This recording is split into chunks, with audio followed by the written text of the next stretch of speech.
It's a late summer sim racing showdown just north of Chicago, Illinois. Sim Racing Chicago, a premier sim racing facility, is hosting another major tournament event. This time inviting those from around the country to participate for cash prizes. This time, though, this virtual event isn't hosted at the nearby Road America. It's in virtual upstate New York at the famous Watkins Glen International, a track known for being as fast as it is unforgiving. Welcome to Sim Racing Chicago, welcome to Watkins Glen, and welcome to another iRacing tournament that is sure to put on a show. Hi everyone, I'm Kyle Heyer, joining you on location from Sim Racing Chicago. This facility is absolutely gorgeous. If you have not been here, you should make it a point to come see it. About a dozen sim rigs, many with motion, set up to go racing virtually here this afternoon. Qualifying is underway. There are two races this afternoon, a B race and an A race, all of which will be live streamed here on location as we get set for these two 20-minute races. We're racing GT3 machines at Watkins Glen International, and I mentioned this is a state-of-the-art facility. It's about 3.25 miles up in upstate New York, and it all starts with a run down to turn number 1. They call that the 90. That is a very high-speed right-hander at the downhill end of the front straightaway, up the S's, right between the guardrails, all the way to the inner loop at the end of the back straightaway. That is a passing opportunity, but you have to sling the car over the curbs through their big, tall rumble strips, keeping you from cutting the track too much. Then a run through the outer loop, a downhill right-hander. That's turn number 5 into turn 6, the downhill left. This, I think, is the most challenging corner on this racetrack. It will challenge drivers all day long to get the braking right, get the line right, and maybe make an overtake. Then it's down into turn 7, the toe of the boot, into the heel at the bottom end of the racetrack there, uphill, and then off camber, turn 9. That will be a challenge as well as the track flattens back out to rejoin the NASCAR short course. Turn 10 and 11, the final two corners, a fast left-hander at 10, fast right-hander at 11. Watch out for the wall on corner exit. It will be a place that drivers will impact if they get it all wrong. Down into qualifying now, and on the left-hand side of the screen, the timing and scoring tower will alert you to who is where as far as running positions. Of course, the names and numbers correspond to drivers that are here on site, so 8, 9, 7, 6, and so on and so forth. Those are drivers that are physically here on site with us.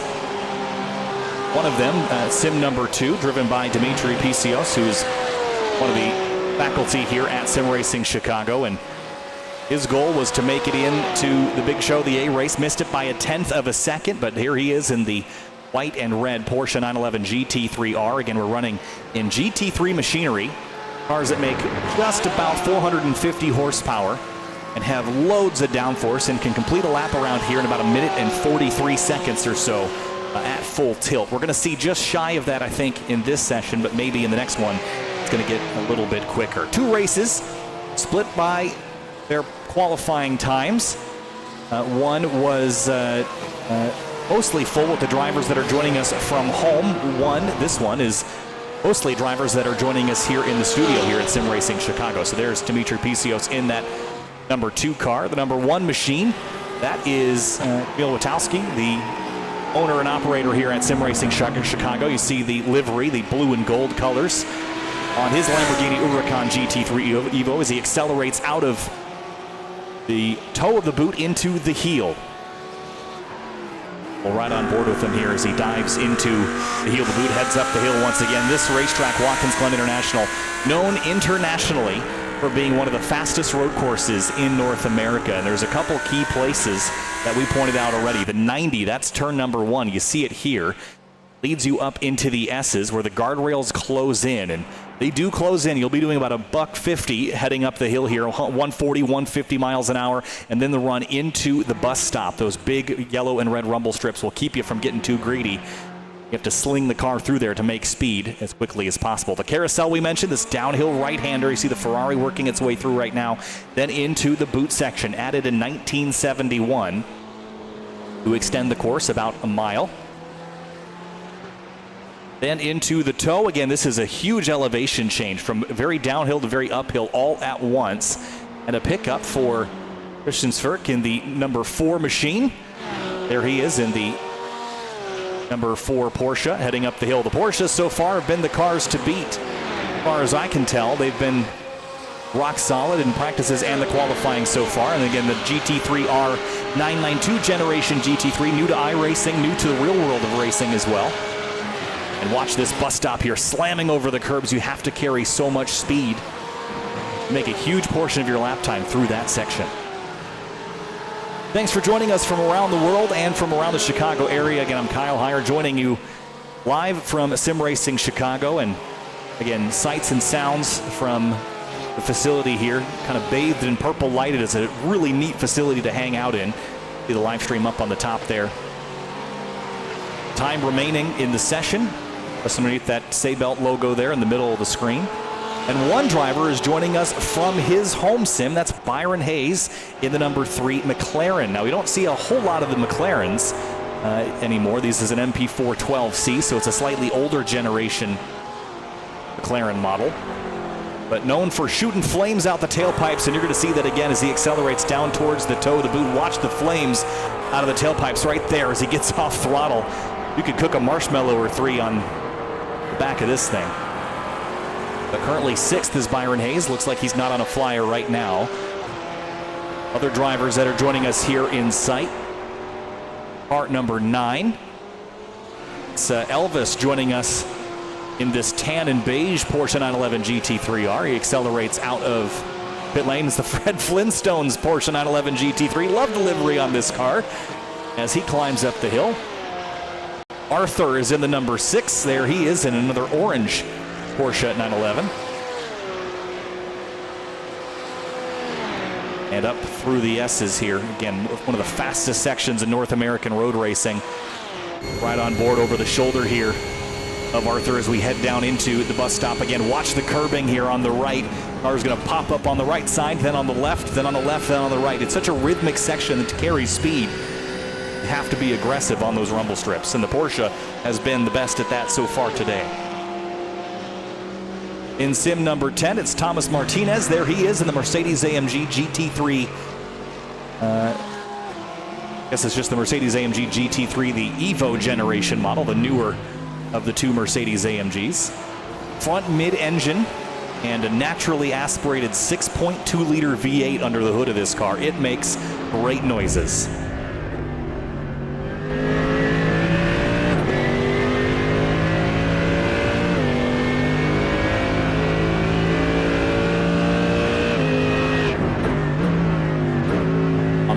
Down to the heel of the boot there. A nice acceleration off and then into one of the trickier portions of the racetrack.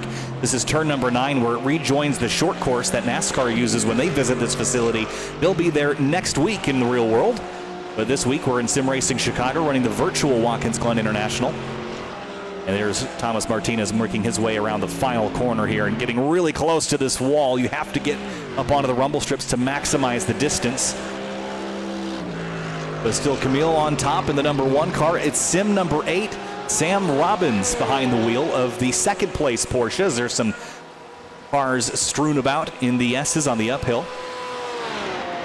Here is Sam Robbins slowing down now for that inner loop. Another Porsche 911 GT3R. This has been the popular choice.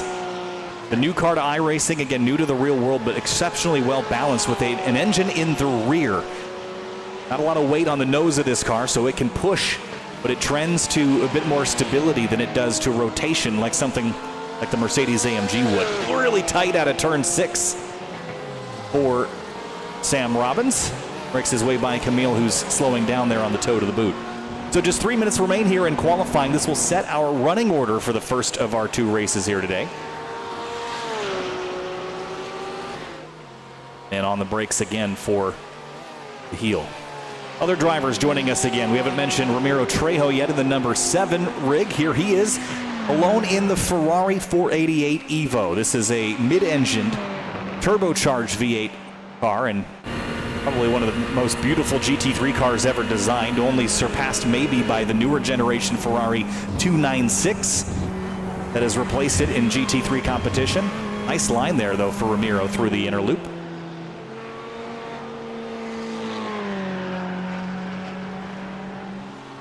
He accelerates now down towards turn number 6. The track falls away from you here. It's really easy to get this wrong. I mentioned earlier that it's probably one of the trickier corners on the racetrack because it's deceiving. As the track falls away from you, you don't have the mechanical grip on the car. As you're braking, you lose the aerodynamic grip.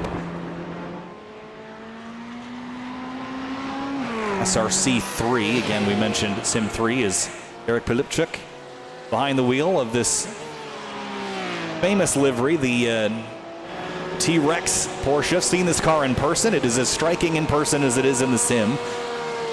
Looks like Eric will come across the stripe at a 1:46.735, but it was not a valid lap. One of the key parts about running at Watkins Glen International, you see it there, outside track limits will invalidate your qualifying lap. You have to keep it in bounds. The only exception corner where you can run out of bounds and not get yourself a penalty is the exit of the heel of the boot. So down the hill there, all that paved runoff, that's fair game.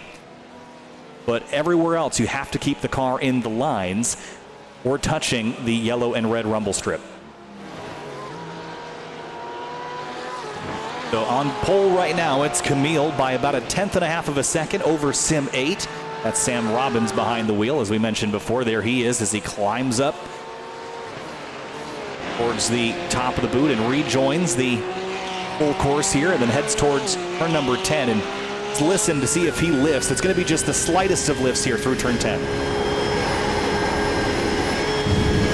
Just a confidence lift to get the thing rotated in and then right back on throttle into turn 11 now, and then right up to the outside wall past the camera mounted on the safer barrier and to the stripe. Is it going to be a pickup for the number 8 of Sam Robbins? It will not be. A best time of a 1:45.692.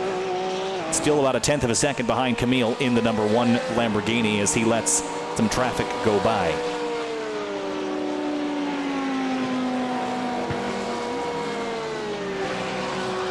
So qualifying almost complete, just 19 seconds remain. And looks like Sim 10, Thomas Martinez, finally gets a time on the board at a 1:47.7.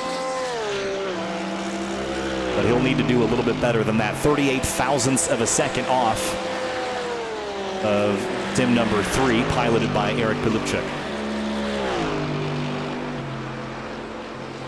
Now headed towards the inner loop once again. The speed at which you enter this, you're entering at well over 170 miles an hour. Then you're on the brakes using the downforce to turn in. And the car is slamming over the rumble strips and just unsettling the chassis as it bounces over. Something that every driver will have to manage, but checkered flag is out here in qualifying. Drivers that are on a flying lap can complete it. Again, looks like green sectors for car number 8, Sam Robbins. If he can stay in the positive here, he might be able to dethrone Camille off pole position for this race through turn 9. Qualifying is the best time attack session that you could ask for. It's just so thrilling in the closing moments to see if anybody will best the number 8, or the number 1 rather, through turn 11. Didn't quite get as far left as he needed to carry maximum speed there, and I think he might have scrubbed the wall out of the final turn, which would invalidate that lap. So checkered flag waves, and it is not going to be an improvement for Sam Robbins. We stay where we are as far as qualifying positions for now. Track temps are reasonably warm, 100 degrees Fahrenheit. But I'd expect to see a little bit quicker lap times once we start getting into the race sessions and have some draft to contend with as well. But drivers completing their qualifying efforts. And here's a look on the left-hand side of your screen, but also let's have a look at our session results here. Sim Rig 1, that's Camille on top. And it is the only driver from home, Byron Hayes, who's in that blank position number 8 in the McLaren MP4 12C GT3. Time spread of about 2 seconds here in qualifying, which is actually fairly close across an 11-driver field.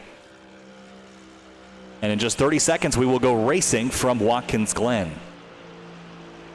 Well, what good is a motorsports event without a flyover celebrating all things at a racetrack? Here we go. Little FA-18 Hornet over the top of the field. Wish we had the national anthem going, but across the Front straightaway goes the F-18. We'll get ready to go racing here from Watkins Glen International. Just on the southern tip of Seneca Lake in upstate New York. There's a look at the lake. One of the deepest Finger Lakes. It's about an hour and a half away from Rochester, about an hour and a half away from Syracuse, New York. But it has been a track synonymous with North American road racing. Time to get gridded up and go racing here from Watkins Glen. And here is that grid getting set to go racing. And the field is majority Porsche. That's been the car of choice here so far today.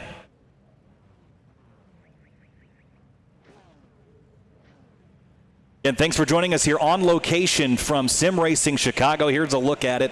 Again, if you have not seen this facility in person, you need to make a point to go. It is absolutely gorgeous and fit for events just like this. As cars begin to roll off, drivers are settling down. Everyone got to the grid just in time, and we are going to follow the safety car for one lap before we go green.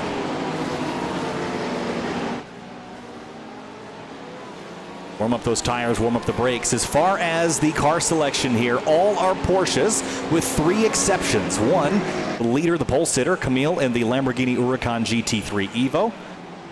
Got a Mercedes AMG GT3 towards the tail of the field here. That is Thomas Martinez behind the wheel. And the only other exception is car number 7. That is Ramiro Trejo in the Ferrari 488 GT3 Evo. Other than that, it is a Porsche field. Oh, I lied. Byron Hayes again in the McLaren MP4 12C. How could we forget about the fire-breathing dragon that is that McLaren? Our 4th non-Porsche. So 6 of the 11. Check that. 7 of the 11 are Porsches. The other 4 alternative manufacturers. Warming up their tires, warming up their brakes, getting ready to go racing. It is a 20-minute race, which is about 12 laps here at Watkins Glen.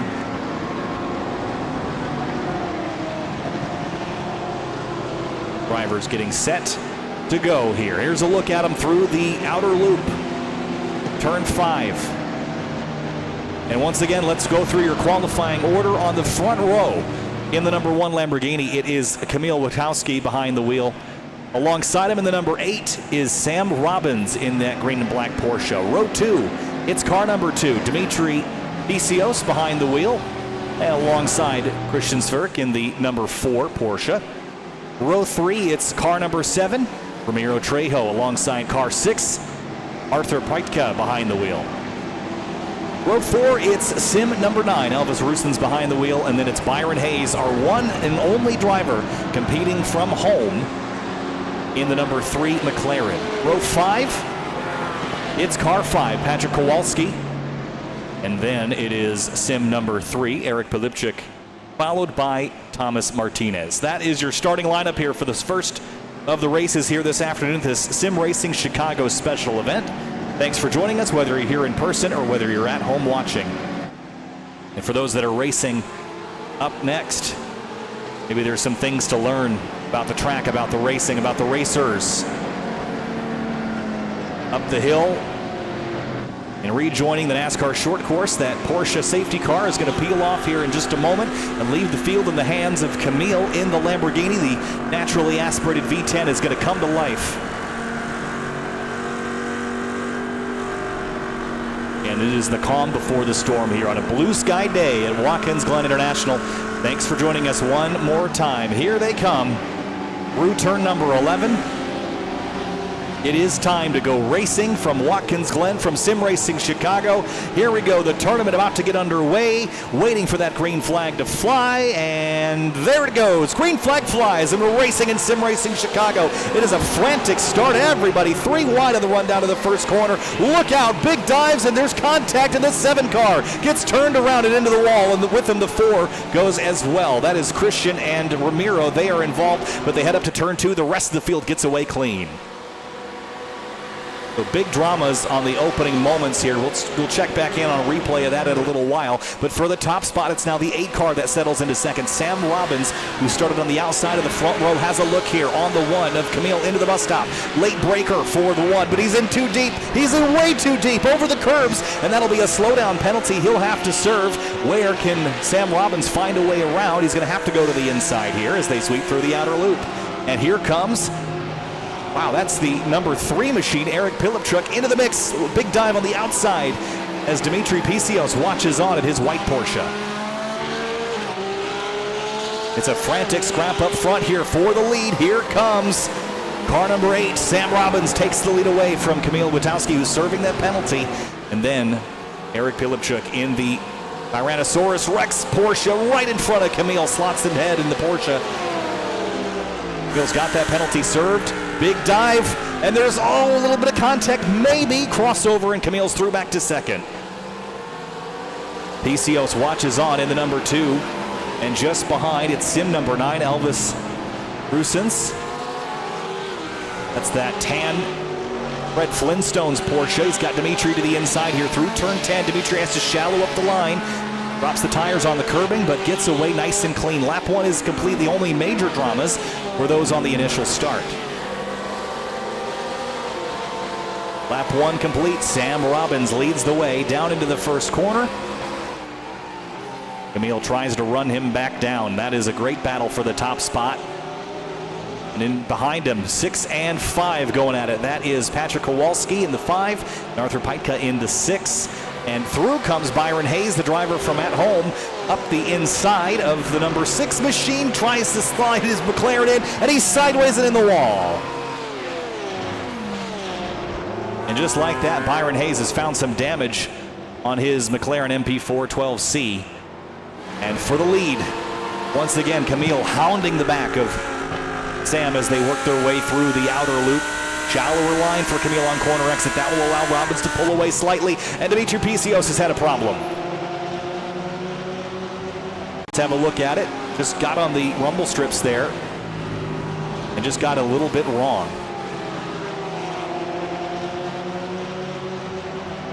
That one's going to sting a bit, I think, for Dimitri.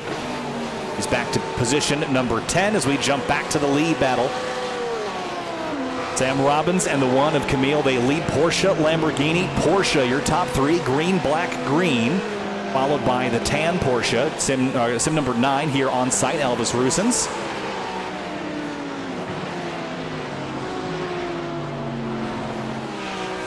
They head back up, trying to complete another lap here.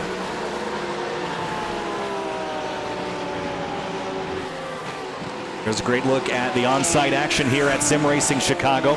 All but one of the drivers in this race are physically on location and on the motion rigs that give you that exceptional driver feedback. And trouble for the 7 again, Ramiro Trejo. Big impact in the wall at the exit of turn 11. And right back across the track in front of Byron Hayes. And fortunately, it will continue to go wrong. Have a look at what happened. Ooh, there was contact there from Christian in the Ford.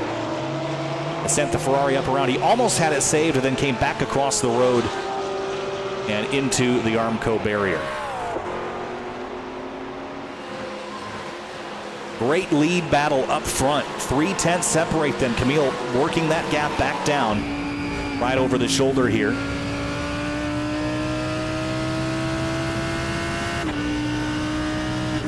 All about being precise here. If you get a foot wrong or you get your footwork wrong on the braking into some of these corners, just like the 8 did there slightly on exit, and you overcommit, it is such a penalizing racetrack. You step out of bounds here. There are places that will catch you. There are places where there's pavement if you run wide, but especially in the S's or down here in the boot, there is just not a lot of room for error.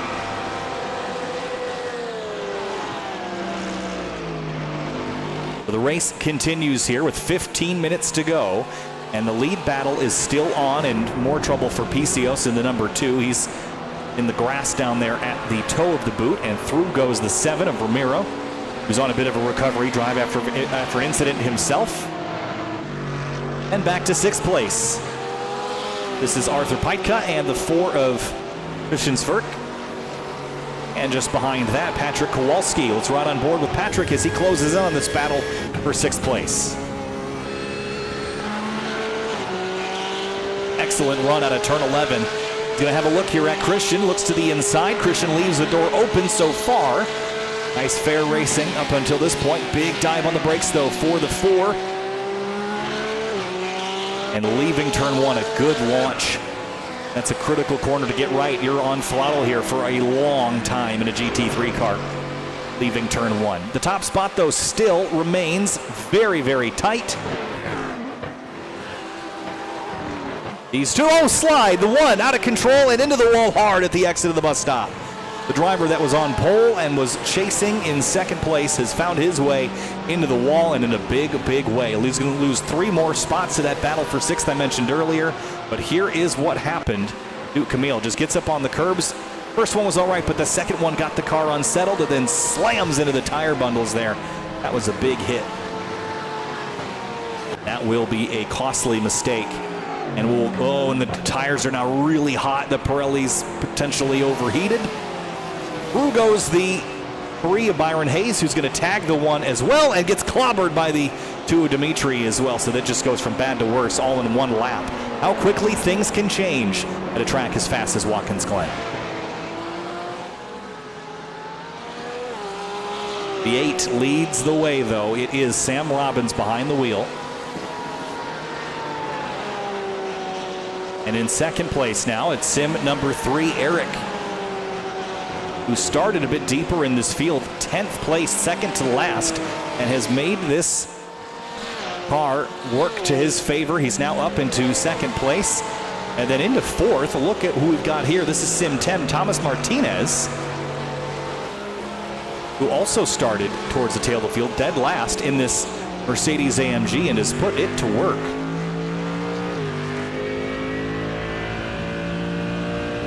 Good solid run here for Thomas Martinez. It was 4.8 seconds, the gap to the lead from sim 3 up to sim 8. As we approach the halfway point of this race, 12 minutes to go. Little wobble there over the rumble strips for the number 10, and things are getting a little bit spicy and dicey behind him for 5th place. Sim 6, Arthur and Christian going at it here, and throw in as well Patrick Kowalski. Good little scrum here, and is there going to be some contact? Yes, some argy-bargy, some side-by-side. Move Christian up 1 and move the 6 of Arthur back 1. All things that Patrick just saw out the windshield. Big dive there into the toe of the boot for Arthur. Tried to regain that position on Christian, who took it from him with force down at turn number 6.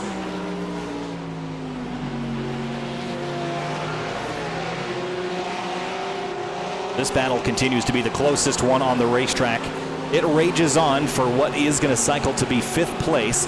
Out up front, though, it is the green number 8 Porsche that leads the way and leads with conviction. 5.6 seconds, and there was trouble for the 6 when we pulled away. Here's what happened. Arthur behind the wheel in this orange Porsche. What happened here?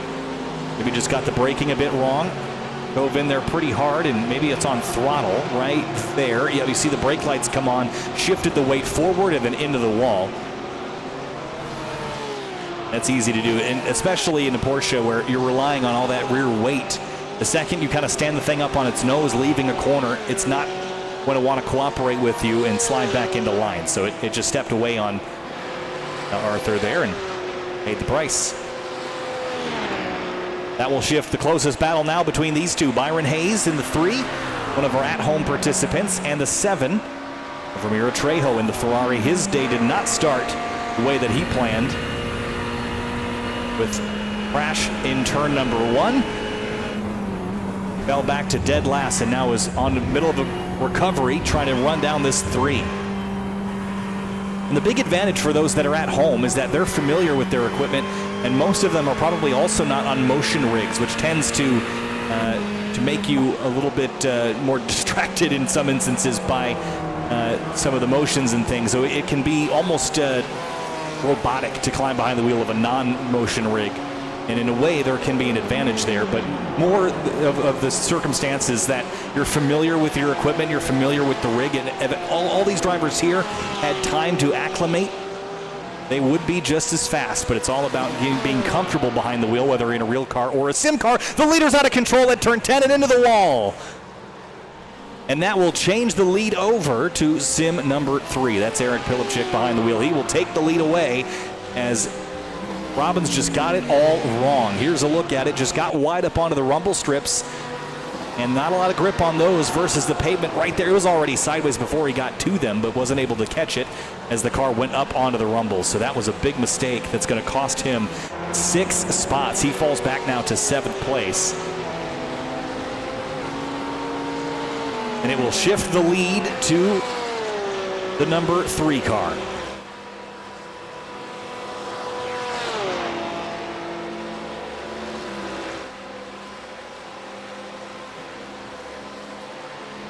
Down into the final 10 minutes of this race. 8 minutes and 35 seconds remain. And the battle is for second. There's 3 cars on top of each other now. One of them is Thomas Martinez, and he is feeling the pressure from behind. It's the 9. Elvis behind him, who's going to have a run here looking into turn 6. Side by side, thinks better of it, but it's the 10 that dives too deep. Can he keep it on course? He does, but the 9 crosses over, and watching from behind is Christian, who's got the best perspective of all of it. Mercedes, Porsche. Big stabs at the brake pedal there to avoid a potential collision. And this is for a podium spot. The 10, the 9, and the 4.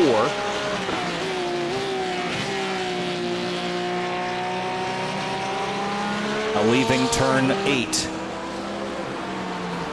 And are they losing ground? They lost 0.3 of a second collectively to the race leader last time around the 10 sideways, and wow, what a move by the number 9. Elvis takes that with conviction. So does the 4. 2 spots gone with just a momentary slip of the tires for car number 10, Thomas Martinez. And now battle for second resumes. Now the battle for third resumes. Through comes Thomas Martinez, crosses him back over, back under again. This is a great battle for position here, all for podium spots. Oh, and a slide. The 10's out of control and gets it back underway, but loses a spot in the process. Now we climb the hill towards the inner loop again, and the leader has a 4.5 second advantage. 6 minutes and 50 seconds to go.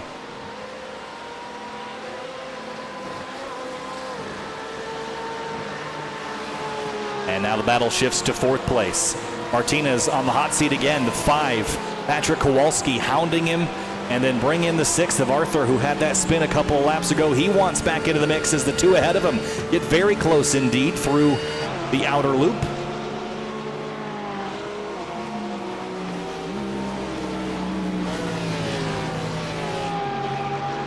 And that Mercedes AMG, we know it's quick. He was fast enough to run second and trying to now escape from the clutches of both Patrick Kowalski and from car number 6, Arthur Peitka. And while all this is going on, 2 other battles to focus on. One for second, that's the 9 and the 4 car, and the one for 8th, the 8 and the 3 car. And it's this one that gets closer. It is the former race leader, Sam Robbins, under fire from our one driver that is joining us from home in this particular race. Byron Hayes has had an up and down day. Started this race in 8th, fell back as far as 10th, and now has picked up 1 spot at a 9th place. Ooh, a little wiggle there from Sam Robbins. That's what got him in trouble the first time. You see how smooth Byron is behind the wheel. He's just got to put it together to find pace over an entire race as the battle for second continues, and they've run the leader down a full second last time by. The gap is just 3.5 seconds between the top driver in sim number 3, that is Eric Pilipczyk, and then the 9 and the 4 that run second and third. Into the bus stop again. Here they go. Big lunges up onto the curbing. And chasing each other down the hill again, the outer loop. Which line do you pick? The 4 committed to throttle really early, runs the track almost to the outside wall, and late on the brakes again. He's been better on the brakes, especially into turn 6. The door's open. And here comes that battle for position number 2. Under 5 minutes remaining. Who's braver on the brakes? It is the 9. Is it too brave, though? There's the crossover. An acceleration out of the heel and headed towards the heel, rather, out of the toe. 4 minutes remain. The leader continues to lose time. He's just 3 seconds ahead.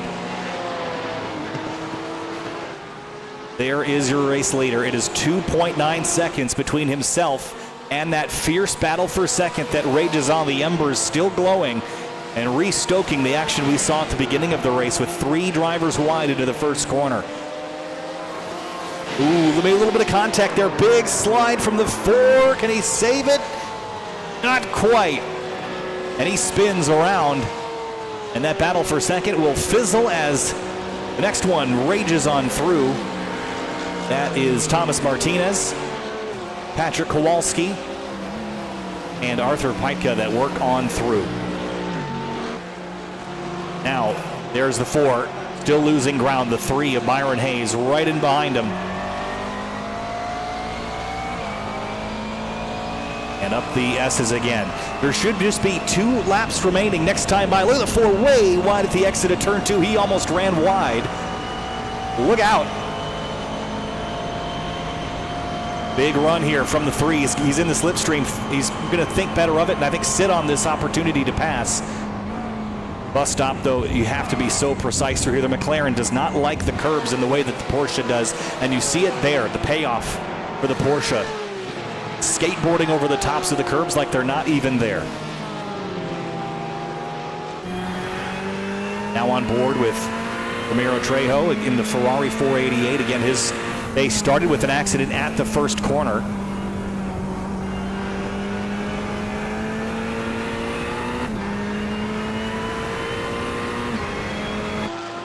And the leader, 2.9 seconds ahead, has just 2 minutes and 17 seconds remaining on the clock.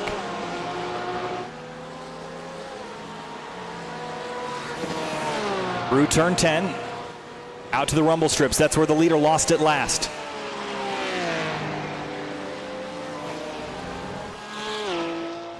All right, this will be 2 laps to go this time. No white flag, so at least 2 more laps remaining. And there's more trouble. Big impact for the 6 car. Huge impact into the Armco at the exit of turn 10. That was ugly. Let's have a look at it. There was a pretty spicy scrap here for position. And was there some contact that led to it? No, he was loose already and just kind of lost it on his own. And then there's that impact with the wall that we saw. So that was Arthur that will drop a little bit further towards the tail of the field.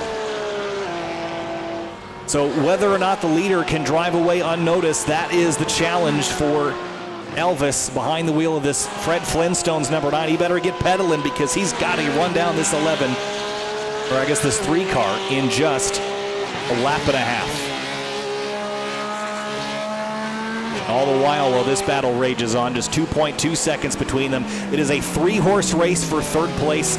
Ferrari versus Porsche. That was almost a contact moment there as the 7 throttles up to the inside of the Porsche to his right.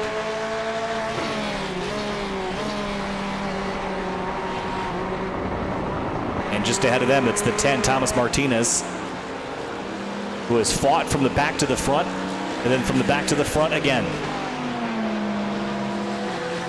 It's just 1.8 seconds now. The Ferrari dives on the 5, not close enough to make a pass. The leader is losing ground, though. It is just 1.8 seconds. And is that going to put some pressure on him for this final 3.5 miles? There's the gap. There's the difference. White flag is waving. 1 lap to go from Watkins Glen International. 1.6 seconds. The lead continues to drop and continues to fall. There is hope in the eyes of the 2nd place driver. And he run the leader down. It's 1.7 as they climb the hill. Contact and crash, turn 1. Big crash. And this one is, here is a look at it here, top of the, or middle of the screen, I should say. There's a look, from a long ways back on exit there. The 10 gets turned. And drama continues here on the final lap of the race. All the while the leaders descend into the boot. It's just 1.5 seconds now. The number 9 Porsche getting larger in the rearview mirror.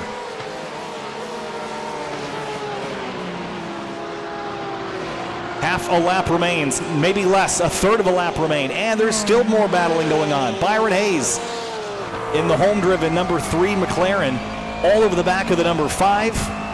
That's a battle for 6th, and it's just less than a second between the two leaders with only a handful of corners to go. 1.2 seconds is the difference. It has come down from over 5 seconds down to less than 1. 2 corners remain. And it's sim number 3 in command through the final corner. Checkered flag waves here at Watkins Glen. The B race here in the Sim Racing Chicago special event goes to the driver in sim number 3. Sim number 9 is second, and it's a long ways back to find your third place runner. That is Sam Robbins in the number 8, who led a whole bunch of laps in this race, led 5 of the eventual 12 laps. He comes home on the podium, followed by the 7 car, the 5, and then the 4, then 5, then Byron Hayes, and then the 10 of Thomas Martinez. With that crash on the final lap, did not finish in the top 5. And he will come home in position number 8. Disappointing end to a strong start and a strong middle section for that number 10. But he will come home in 8th. And the 6th car, another driver that fought in the top 5, that's Arthur behind the wheel in the orange Porsche 911 GT3R. Did all he could do and will come home in 9th in this one. And then it's Camille, the pole sitter, 10th, and Dimitri Pisios in 11th. That is it for race number 1 here, and there were some dramas to speak of, absolutely. Even coming down all the way to the final lap of the race. And the energy in here is palpable. The tension at times, you can cut it with a knife. And I think everyone will take a moment to debrief and prepare for race number 2 coming up here in just a few minutes' time.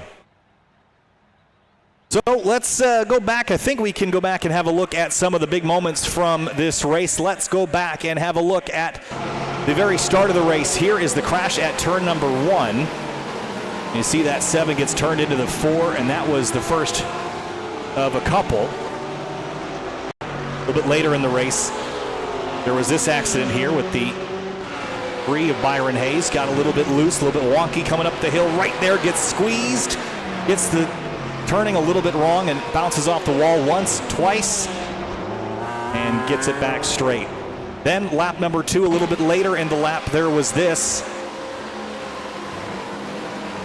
Dimitri Pisios charging through past a couple drivers that had some dramas here. Look at that lunge up the inside, and there was his slide that just didn't seem to end. Then into the outside wall went Dimitri.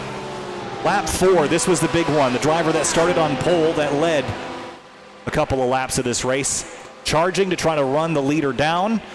Took one chunk of curb too much right there. It unsettled the car, and then wham, bam, thank you, ma'am, into the outside wall. Lap number 10. This was some dramas here in this battle inside the top 5. The 4 and the 9.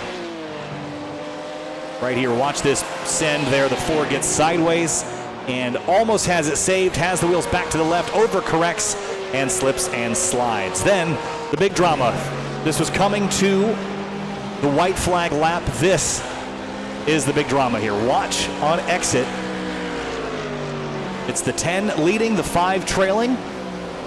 And the 10 kind of gets the corner a little bit wrong. A little slow on exit, but then just gets drilled from behind, turns around, and they collide together in a dramatic display at the tail end of this race. All that aside, that was an action-packed race number 1. We've got another race still to come. And we're going to take a break and go to some intermission in between. And we'll be back in just a few minutes for our next race here from the Sim Racing Chicago special event. It has been fun so far, still lots of fun to go. We'll talk to you in a few minutes.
Watkins Glen International has been around since the 1950s. Built in the aftermath of the street races in the town of Watkins Glen, just a few miles away, this course has become an international icon of road racing. So it's a fitting place then for a late summer sim racing showdown with cash prizes on the line put on by Sim Racing Chicago, a premier sim racing facility with a dozen motion-capable racing rigs. Some drivers, though, join us from around the country for a 20-minute race at this famous track near Seneca Lake. Let's have a look here at the track map for Watkins Glen International. 3.4 miles and 11 turns, and it all starts with a run down towards turn number 1, the 90. This turn used to be the last turn on the racetrack with the start-finish line right before the climb up the S's. It's 110 feet from the bottom of turn 2 to the top of turn 4, full throttle in a GT3 car, then down to the inner loop, the bus stop, the chicane, whatever you call it. It remains one of the biggest challenges of this 3.5-mile track. Right, left, right, over the curbing and into the outer loop, turn 5, downhill, leading you to a very sharp and deceiving downhill left at turn number 6. Pick the middle of the road for braking here. If you get too far right, you'll miss that turn in as the track falls away. And then feel the elevation change drop significantly from the turn 6 to the heel. Uphill significantly at the toe of the boot and then to the heel right here. This is an uphill corner that is probably the slowest on the racetrack. It leads you up to turn number 9. As you come over the crest of the hill, the track falls away again. The camber goes away as it rejoins the NASCAR short course. Then turn 10 and 11 are your final 2 turns here at Watkins Glen International. It's changed a lot in the last 40 or 50 years, the addition of the boot in 1971. But as far as its character, it hasn't changed much at all. It's still one of the fastest and most formidable tracks in North American road racing. We're here on location at Sim Racing Chicago. This place is amazing. If you haven't been here, you need to check it out. Algonquin, Illinois, just northwest of Chicago. And it is truly a spectacular place to go racing with your friends. We have joined a whole bunch of drivers from elsewhere in the country as we get ready to go racing here today. A 20-minute race. This is the A group, the fastest of the qualifiers today. And the drivers that have a name next to them, those are the drivers that are competing from home. And the drivers that have a number next to them, those are the ones that are here on site with us. And just a couple of our sim rigs on site here for this final race of the afternoon. So qualifying is underway right now. You see the top of the screen under the Sabelt logo. 10 minutes and 15 seconds to lay down a driver's best lap time. And this is essentially a time attack formula here. Fastest lap will put you on pole for the beginning of this race. Currently sitting on provisional pole to start the race would be Caleb Lehman, and behind the wheel the number 42 Porsche. And the Porsche 911 GT3R has been the car of choice so far today. It's Christopher Hickman in second place, though, in the brand new BMW M4 GT3. And this car notably famous in the sim racing world for sharing a steering wheel with a product that you can buy from Fanatec. So as far as sim to reality, it's gonna not get much closer than this. BMW and Fanatec worked very closely together to develop that steering wheel. And you can see it just in the bottom left of the shot here for Christopher Hickman joining us virtually here. Fernando Paulino behind the wheel of the number 7. There he is in another BMW M4.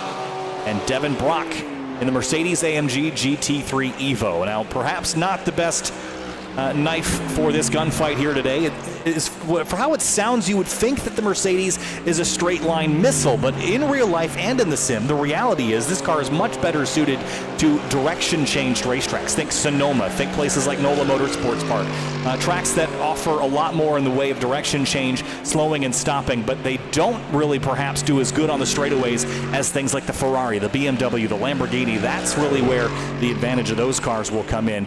And while this Mercedes, with its 6.2-liter naturally aspirated power plant, certainly sounds the part, it is not going to be the fastest in the trap speeds off into the inner loop. Sim number 1 going to be piloted by another Porsche 911 GT3R. Same with sim number 8 and sim number 10 back behind the wheel of a BMW M4. Peter Kutstra joins us in a Porsche as well. Sim 6 in a Porsche, sim 2 in a Porsche, and then Ryan O'Connor also in a Porsche. So it is a pack of Porsches again competing for qualifying time. Notably, again in qualifying, you have to stay on the black stuff for those times to count. The only place where you can run wide and not get an invalidation off track. That is this corner. This is turn number 8 down at the bottom of the screen, top of the screen, I should say. That pavement runoff is fair game to use everywhere else here. You have to keep a tire touching at least the rumble strip. That's true at turn 1. It's true in the bus stop as well. And everywhere else, if you go off, you're going to hit a wall. It's not necessarily like the NASCAR short course where you can basically run as wide as you want everywhere. You have to keep it on the road in order to get a valid lap time. And speaking of valid lap times, Ryan O'Connor just laid one down, a 1:44.125. That's going to put him second quickest. And 36 thousandths of a second behind Caleb Lehman. As a 1:44.089 is his best time. Christopher Hickman, again, we mentioned he's got some traffic to contend with here on this particular lap, but he's going to charge into the inner loop. Big wobble there on the curbs. You see the car get a bit unsettled. Accelerates off and away. A little bit wide there at the exit of 5. You have to watch that rumble strip. The camber and the runoff falls away pretty significantly. And David Minot in the number 3 has not yet, no, there he is, finally joins in a Lamborghini Huracan GT3. I love this car. It's one of my favorites here in the iRacing service. Naturally aspirated V10. Just listen to this thing as he accelerates onto the racetrack.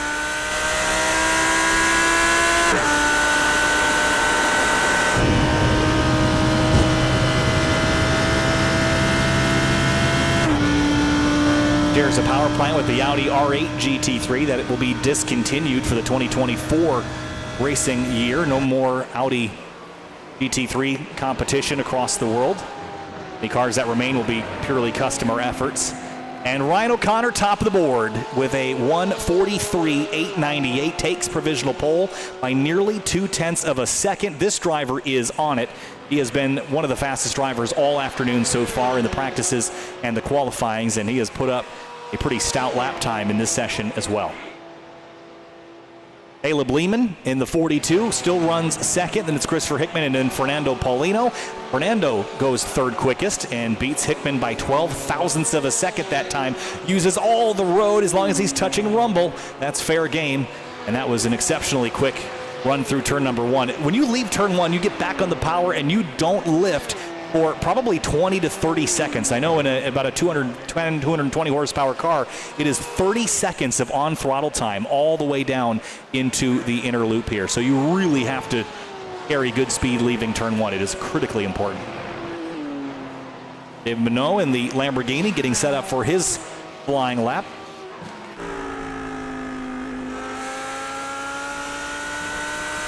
Right out to the edge of the wall and past the start line to get his first of what could only be about 3 laps. Didn't leave himself a lot of time. Through turn 1 now, and again, not running too wide, critically important there. Some of the cars will actually bottom out on that rumble strip, but Dave looks pretty calm, cool, and collected up here. The walls close in. The track at its widest, 60 feet wide. At its narrowest right there, 32 feet wide. It's nearly half as narrow there than it is on the front straightaway, so you have to time everything just right. And then into this inner loop, this bus stop chicane. 4 tires over the first curb, and then 2 on all the remaining curbs. And Dave is the only driver that has not yet recorded a lap time in this session. Ryan O'Connor pulls in. Looks like he is done for the time being. And there is a little bit of green on the timing screen for Caleb Lehman. It is not a lot. He's basically dead even with his best time, and he's going to have to do better because Fernando Paulino just went second quick at a 1:44.022 and splits the difference between Lehman and O'Connor. Devin Brock, the Mercedes, holding it down in the AMG, but P5. And then the first of our Sim Racing Chicago competitors, position number 6.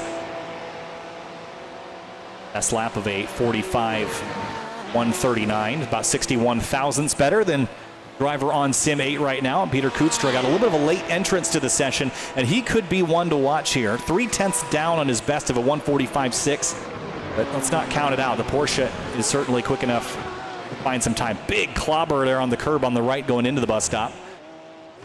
And you have to be aggressive. Dave Minot up to 5th place. Menino, rather. Excuse me, forgot a syllable there. And Kustra heads down to the boot, and I see some green for Christopher Hickman. He's got a long way to go. He's a 10th up as he heads down the back straightaway. And David Monona, 2/10 up on his time as well. He's entering the shot in the background following sim rig number 2. Big leap over the curbs. Nicely done. That was an excellent bus stop. It's a very rhythmic section, but if you get it the slightest bit wrong, it can go badly so quickly. But Dave hitting his marks right here. He's 6/10 up on his best time and has traffic to contend with. And we'll watch as the gap maybe will come down with potentially a distraction in the form of driver of sim number 2. And leaving turn 7 up the hill. He's got overlap now. I don't think he wants to sit behind him for too long here. Clearly quicker at the moment. And he did lose a 1/10 of a second. Gained it back, though, in the braking zone. Is it going to cost him on exit? He was going to run wide, but again, fair game here to run wide, so that won't cost him. Just under 2 minutes remaining here on the clock, so he'll get one more go at it if he'd like it. Still up 4/10 on his time. That would put him on pole. No, it would put him second or third quick, rather, if he could land this. Use all the racetrack on the exit and across the start-finish line. David Monona, let's see what he can do. It is a 44.052, good enough for third place. Strong lap there by Dave Monona, and that will leave just a handful of drivers on course. Ryan O'Connor flirting with purple right now. Yes, he's up 2/10 as he leaves the bus stop. Really strong-looking lap here. But this is the trickier section. This boot section added in 1971 to extend the course. Was then used by Formula One for a handful of years in a couple different configurations. There was actually a chicane installed on the uphill S's at turn 3, which is the left-hander, to slow cars down after a handful of really gnarly incidents at the top of the hill. And so that chicane was installed in the mid-1970s and then was removed after Formula One's departure from Watkins Glen before 1980. Really wide there is O'Connor. He's still up 2/10 and just trying to pad his advantage right now. Right out to the edge of the road. 25 seconds left on the clock. He might even get one more lap if he wants it. Good clean run, and then through the final corner, right out to the edge of the wall again. There he is, using all the road.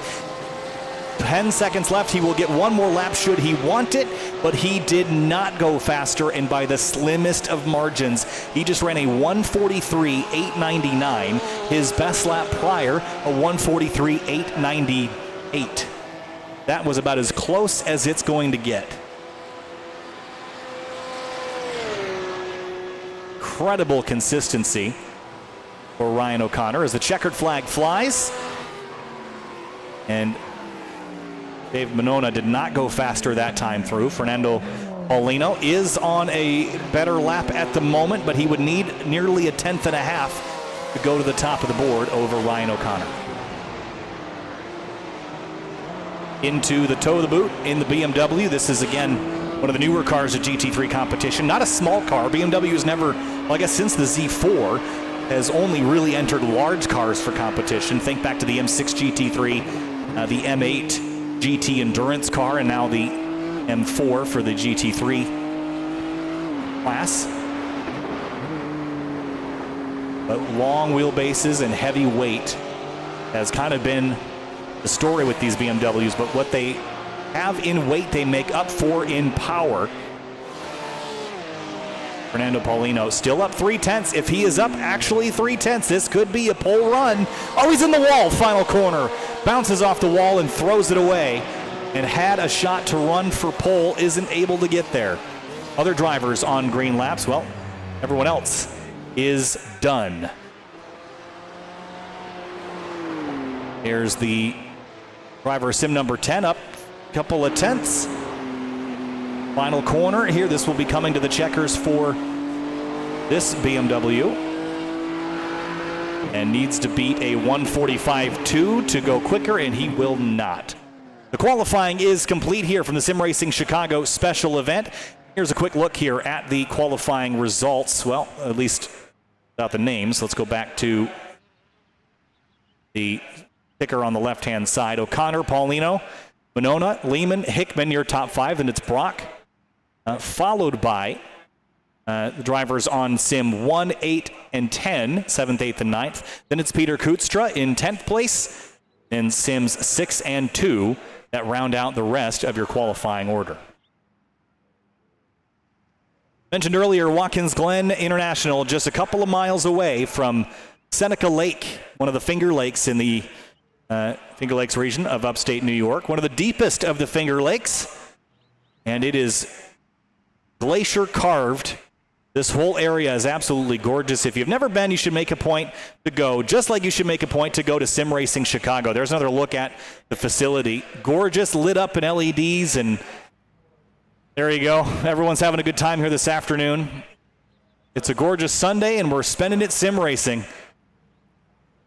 as we get set for today's race. This is the final race of the day. This is going to be a 20-minute adventure, and it was drama all the way down to the last lap in the previous race. And there is your starting lineup getting set to go. The trouble spot last time was turn 1. We saw dramas heading down into the first corner. We saw 3 wide, we saw 4 wide, and then they were 2 wide as 2 of those drivers speared off into the runoff area, of which there is ample space at the exit of the first corner. Then it's the run up to turn 2, up the S's to the top of the hill, into the bus stop, where you have to take advantage of those rumble strips to make speed.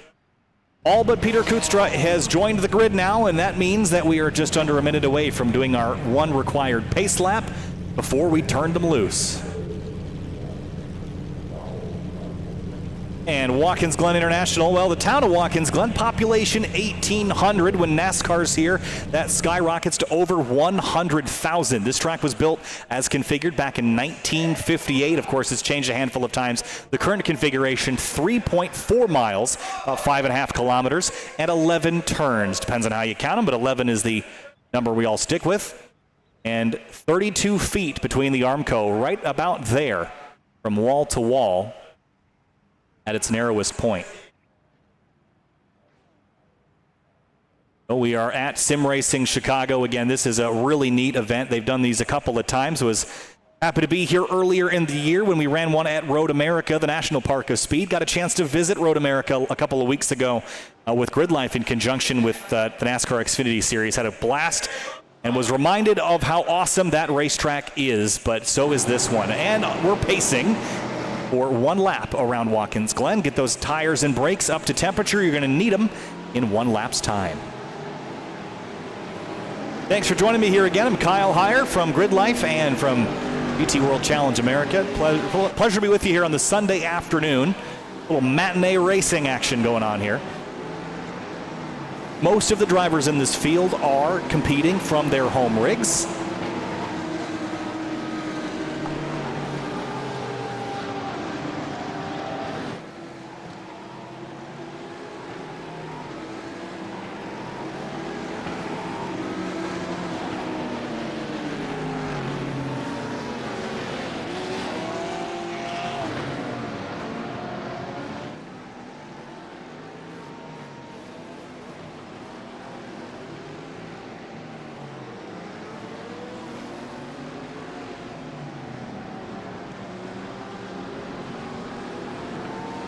Our little housekeeping items behind the scenes here as we get ready to go racing in just a moment's time. Thanks for joining us here at Sim Racing Chicago. Once again, I'm Kyle Heyer, joining you on location from this amazing facility.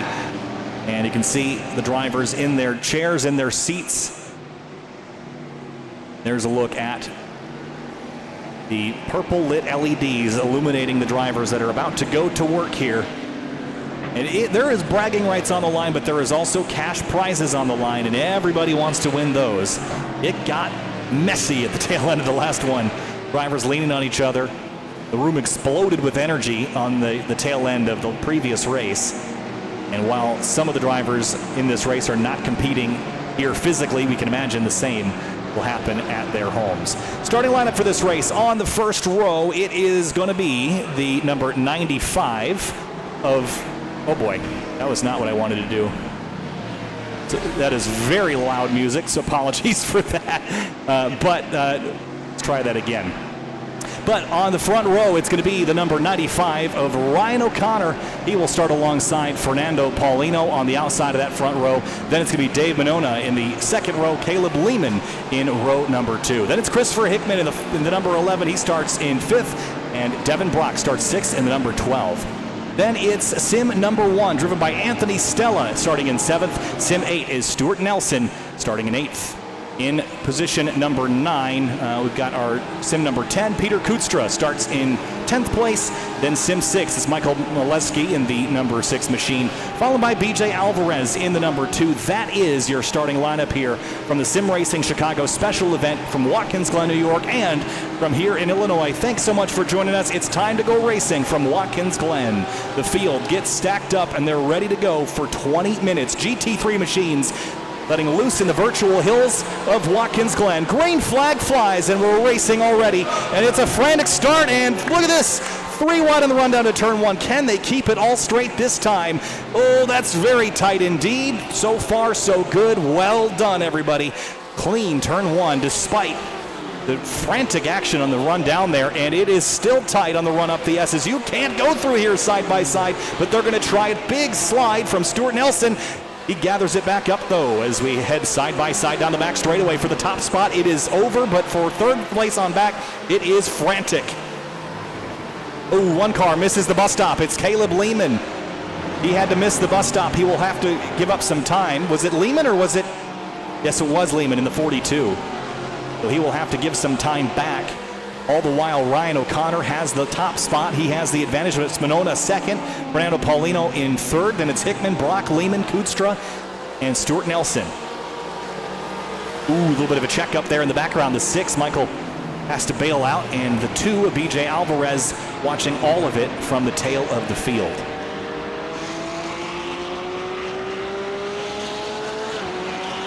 Now up the back straightaway towards the heel of the boot, little side by side. Lehman still trying to give some of that time back from that cut in the bus stop. The 6 is really late on the brakes. There's contact with the 10. They're going to get crossed up at the exit of turn 8, but they get it reconfigured for straight line movement.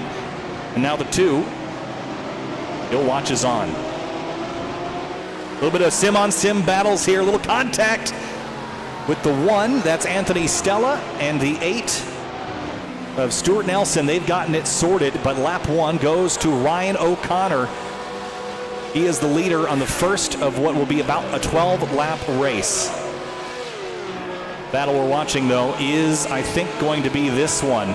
Run down to turn 1. It is, of course, Anthony Stella behind the wheel. That's that red and blue Porsche chasing the 8. Stuart Nelson now to climb up the hill. And just ahead of them, that battle for 3rd place is heating up. Fernando Paulino, Christopher Hickman, and so is this one, Kutstra and Lehman. Lehman on a recovery after missing the bus stop on the opening lap.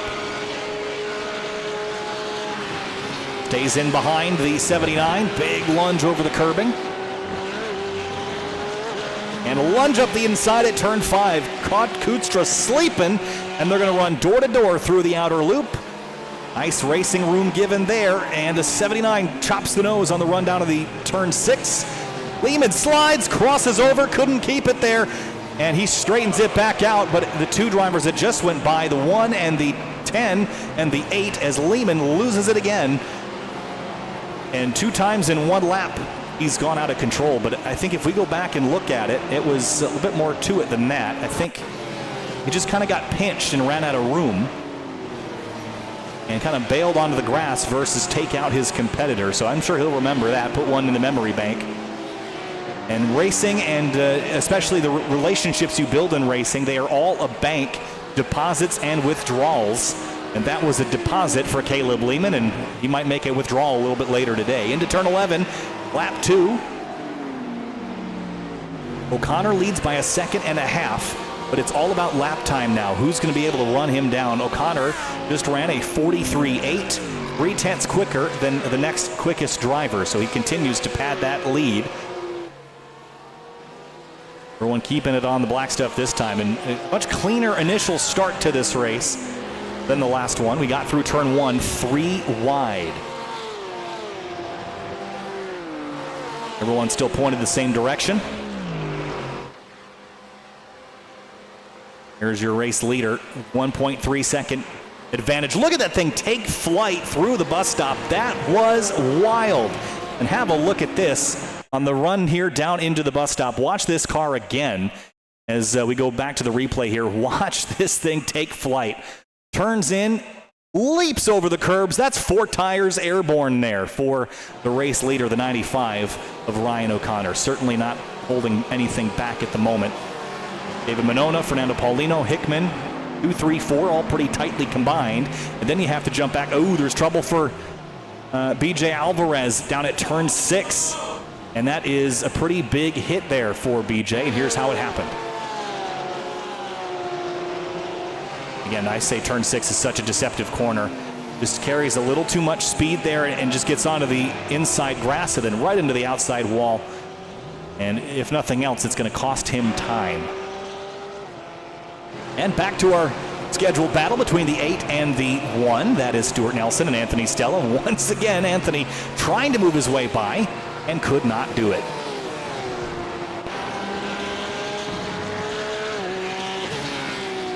This battle has been raging since the drop of the green flag. 14 minutes to go. And while this fight has fizzled for just a moment, this is the one that's heating up right now. Paulino and Hickman, are they going to do side-by-side up through the S's? Yes, they will. 2 BMWs side by each. Tight quarters racing here. Whoa, look out. That was really dicey stuff for Hickman in the 11. They are coming together, banging doors down the back straightaway. You can get away with it once. You can get away with it twice. Can you get away with it thrice? Into the bus stop. And trouble. There's a crash behind him. And it's 3 cars. Lehman, Nelson, and Stella all involved. And a fourth car's in it. It's the 6, and he's going to pull out in front of the 2 who just misses him. That was dicey. Let's have a look at how that all popped off. And here, Stella gets into the back of the 8 there, turns him around. And then as they were bouncing through, here comes the 6 and the 42 of Lehman, and just nowhere for them to go. And that was a messy one. And that will split up some of the tail of the field. Look at this, though. Devin Brock gets shouldered onto the grass heading down into turn 8. And he's going to tag Paulino. Big dramas here between these two. The elbows are out and everybody's getting ribbed. Side by side down the back straightaway. And Paulino hangs on to 4th. All the while, Dave Monona has tried to keep pace with the overall race leader of Ryan O'Connor, and he has done so. Last time around, he was a 10th quicker than the race leader. This time through, a 10th quicker again, and he's got that lead down to just 1.2 seconds. It's far from over here at the front of the field. There's Hickman, 3rd. Paulino, Brock, Kutstra. And the only driver out right now is the 8 of Stuart Nelson. That car is retired back to the pit lane and sitting trackside. So Devin Brock got kind of shouldered by Paulino onto the grass on the back straightaway, and I wonder how much that's going to fire him up. I said earlier, deposits and withdrawals. A little messy through the bus stop there, kind of got offline. You see the hands working hard on the left. Keep the car under control.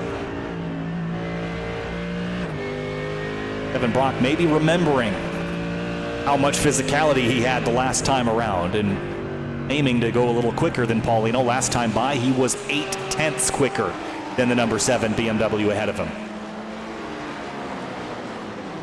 Been a good lap for O'Connor, the leader so far. He's put some more distance on Monona, who was tracking him down. It is now 1.5 seconds. It was 1.2. There's the differential. Monona's got really nice, clean lines running. Looks very put together, but just the pace on this particular lap, not quite as quick as O'Connor. The slightest little lift there just to get the nose pointed in, uses the rumble strip. And turn 11, this is a deceiving corner as well. Right out to the wall, using all the road. 2.5 is the differential between the 2 race leaders. So the top running driver here on site is that in sim number 10. Did the commentator curse on him there? Following that, it's Anthony Stella, who was involved in that crash a couple of laps ago at the top of the hill. That's 8th for Stella. Then it's Caleb Lehman, and he's got to be kicking himself. All of this started with an accident that he kind of caused on his. It wasn't so much an accident, but he missed the bus stop on the first lap, and it put him back in traffic, and that's what got him in trouble the next time around, climbing up the S's to get involved in the crash that happened there. So he's fallen back. One of his own doing, one of not his own doing, but certainly has the pace for better. And only has about 10.5 minutes left to do it. Here's O'Connor leading the way, 1.5 seconds over Monona, Christopher Hickman, Paulino, and Devin Brock. And we are on site here at Sim Racing Chicago, a state-of-the-art sim racing facility with a dozen sim rigs with motion control on them, and extremely high-end PCs and really high-end sim racing gear as well. There's literally a drone flying above my head right now. This place is so big and so cool. That's such a neat thing. I mean, they really have done an amazing job setting this facility up for success in events like this. Let's see if I can get that drone on camera. There it is, top right of the screen. If you got a space, you might as well use it, and we got high ceilings here, capturing aerial views not only in the sim, but also in the building. So laps are winding down halfway through the second and final race. This is the A race, the fastest of the fast. And Ryan O'Connor leads the way. It is 1.4 seconds still. Monona a 10th quicker, nibbling on the advantage that O'Connor has, but it hasn't been consistent or enough to track him all the way back down yet. Let's ride on board and listen.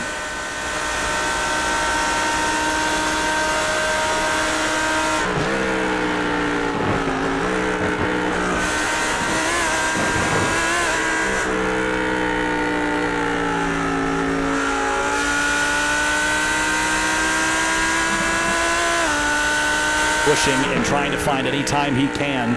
1.2 seconds. He's finding some time as Monona try to run down that race leader. But Ryan O'Connor, it's one thing to catch a driver. It's a whole other concept to get past them. Once you get there, you have to out-racecraft him. And it's different to run qualifying laps behind a driver, and a whole other thing to put your car offline and still have enough speed to overcome that race leader. So O'Connor has had the advantage. So far, he has led every lap of this race. And is there anybody here in Sim Racing Chicago that has anything for the top 5? It has been a fierce fight for Anthony Stella and Stuart Nelson, who got involved in that collision, and through it also was Michael in the number 6 in the orange Porsche, who also got himself tangled in that. BJ Alvarez, he's just had another incident, and let's have a look at that down at the toe of the boot. Big elevation change here, and with that comes a bunch of weight transfer.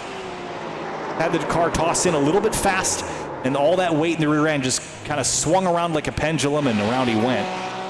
Still hangs on to 10th for now.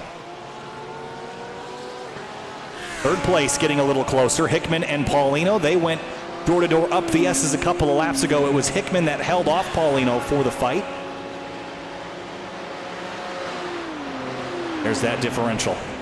0.8 of a second, and it's only 0.7 between Anthony Stella and Caleb Lehman, who's on his own recovery drive after a number of smaller incidents earlier in this race. Here's on board with the Porsche.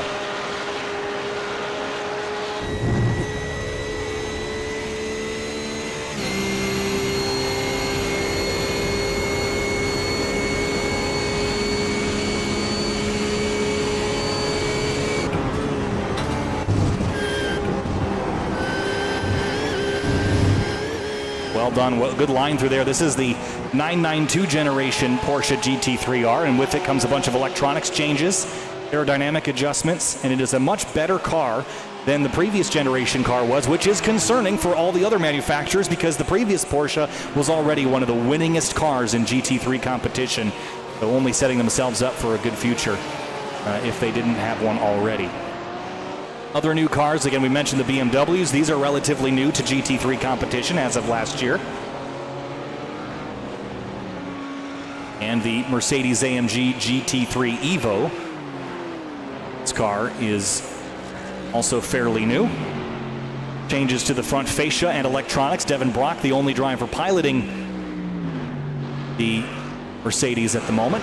Really tight to the wall at the exit at turn 11. That was almost a crash. And here we go, back to a regularly scheduled battle with Anthony Stella, getting his money's worth today, battling everybody here at the Sim Racing Chicago venue and online with Caleb Lehman, who continues to lap just a little bit quicker than Stella, so we are due for a fight. Ooh, a little off apex there for Stella. He's going to run wide.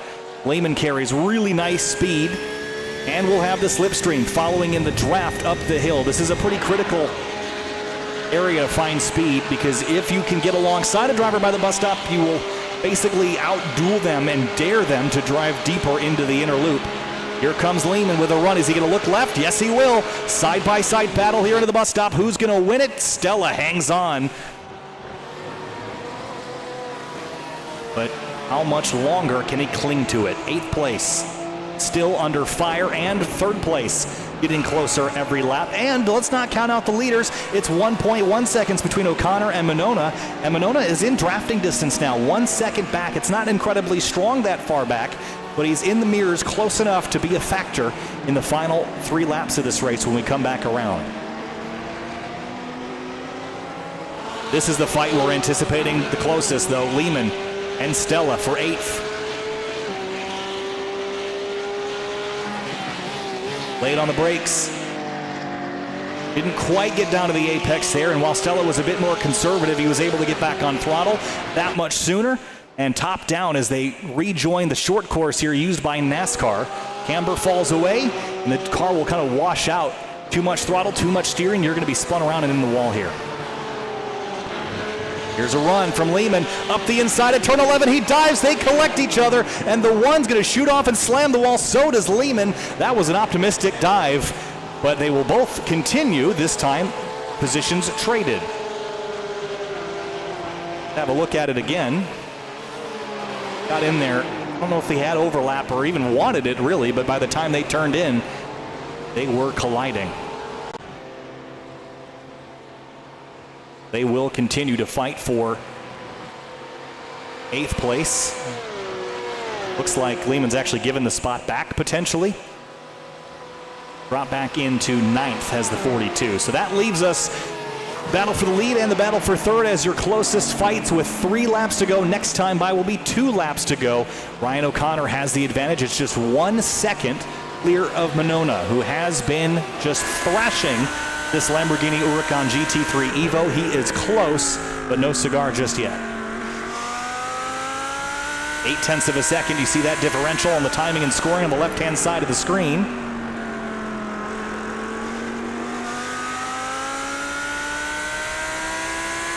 And where is the Lamborghini better? Well, maybe nowhere than the Porsche. The Porsche is such an all-around good car. I think the only place that the Lamborghini might have an advantage is maybe at the end of the straightaway, as the 2 has gone around for a loop. That is BJ Alvarez.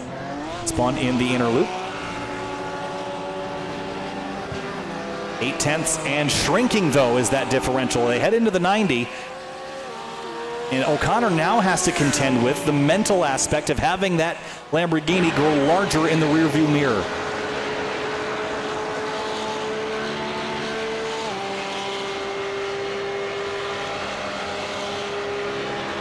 .7 of a second. It is closer than it has been since the drop of the green flag into the bus stop. Half a second. Monona is there. He is so close. Trying to run down O'Connor, who has led essentially every lap of this race. And the 3 started in 3rd on the inside of that second row. Had to contend with a couple of the BMWs on the initial start, but now he's launching his attack, his assault on the 95, and he has just a lap and a half left to do it. Turns in late, throttles down to try to build the momentum, leaving the heel, or the toe of the boot heading to the heel. It's 0.6 now. Any mistake by O'Connor opens up the opportunity to be passed.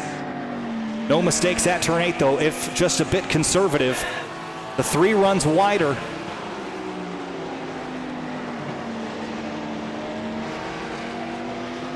Two corners left. And then we're coming to the white flag that signifies the final lap of this race. There is your lead battle. Just 4 car lengths apart. Leaving the final corner. Oh, Minona's in the wall, but he keeps it straight. 1 lap to go from Watkins Glen. The battle is on. I just don't know if he's got enough. He used up a lot of his luck there, I think, in that last corner. Up the S's for the final time. Ryan O'Connor started this race on pole and just kept it all in the rearview mirror, including Dave Minona, who has been absolutely flying right now. Half a second into the inner loop. You see how aggressive he has to be on the curbing to close in. It is working, but he's just running out of time. He's running out of laps.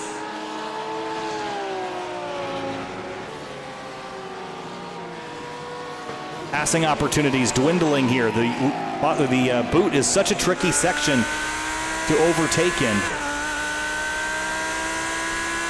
All the while, Kutstra and Sim 10, they're locked in a fight for 6th place. We'll check in on that one just briefly. There's that, the 6th place car and the 7th place car. Ooh, the 10's really wide at the exit of 5.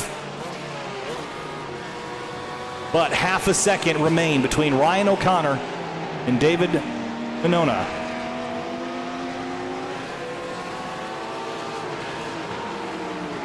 Checkered flag is waving in the distance. There are 2 corners left for the 3 and for the 95. Ryan O'Connor has dealt with everything in the rearview mirror that he could. 0.3 of a second, 0.2 of a second. Dave is close, he's there. Final corner with cash on the line, throws it in, can't make it. The 95 will hang on in the last turn.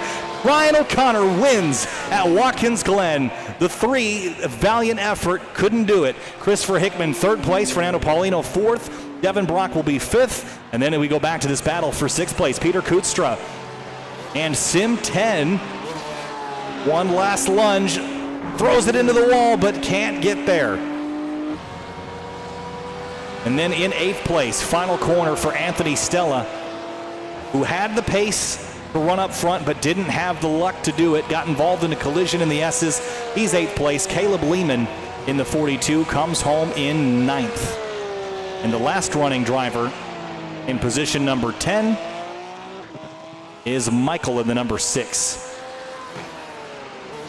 But congratulations to Ryan O'Connor, Dave Menino, and Christopher Hickman, who came home on podium in a pretty fierce fight in both races today. Pretty thrilling all the way down to the wire. Drivers at home, drivers here on site at Sim Racing Chicago. Sights and sounds again from this facility. It is a state-of-the-art place and a state-of-the-art race. Checkered flag for the last running driver, and your running order one final time. Ryan O'Connor in the number 95, Dave Menino in the number 3, then it's Christopher Hickman, Fernando Paulino, Devin Brock, then it's Kutstra. Sim 10, Sim 1, which was driven by Anthony Stella, Caleb Lehman, Sim 6 with Michael behind the wheel, Sim 2 with BJ Alvarez, and Sim 8 with Stuart Nelson. Big dramas and a lot of fun here at Sim Racing Chicago. It has been a blast. As one more time we take a look here at the facility and enjoy the camaraderie here. Everyone sitting next to us. I've got Camille with me. Camille, before we sign off, anything you want to say here on the broadcast? Thank you, everybody, for coming out to Sim Racing Chicago. It was a great race. Obviously, some guys got wiped out, but that just happens in racing sometimes. Sometimes you overdrive the car, and we saw a lot of that happening today. We did a lot of practice with some of the guys in studio. These motion rigs obviously are a little hard to drive sometimes, especially for guys that don't own rigs at home themselves. But congratulations to all the winners. Thank you very much for participating. We'll be throwing these events now more often than we were before, maybe even monthly. So please sign up, and we'll let you know what's going on in the future. Thank you again for coming.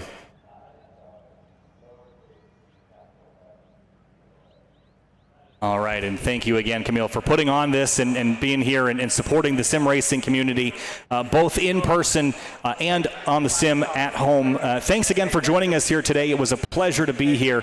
Again, one final look at Sim Racing Chicago. If you want to check it out, make sure you find us on Facebook and join the next competition here from Sim Racing Chicago. I'm Kyle Heyer. Thanks so much for being here. Thanks so much for participating, and congratulations to the winners. We'll be contacted about your prizing.